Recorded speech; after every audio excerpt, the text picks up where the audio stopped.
ఈరోజు హెచ్టిఎంఎల్లో style attribute గురించి అయితే తెలుసుకుందాం. ఇది చాలా ఇంపార్టెంట్ అట్రిబ్యూట్. మన టెక్స్ట్కి స్టైలింగ్స్ ఇవ్వడం కోసం అయితే మనం స్టైల్ అట్రిబ్యూట్ని యూజ్ చేస్తాం. సింటాక్స్ విషయానికి వస్తే ఇవ్వాలనుకున్న ట్యాగ్ నేమ్ స్టైల్ అనే attribute is equals to double కోట్స్లో ప్రాపర్టీ కోలన్ దాని యొక్క వాల్యూ అండ్ సెమీకోలన్. ఈ విధంగా అయితే మనం స్టైల్ అట్రిబ్యూట్ని యూజ్ చేయొచ్చు.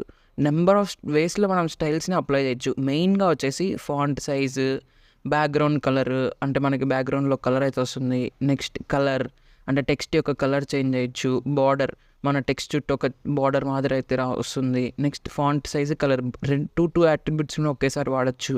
Next font family. ఇలా అవుట్పుట్ చూద్దాం ప్రతి ఒక్క దానిది.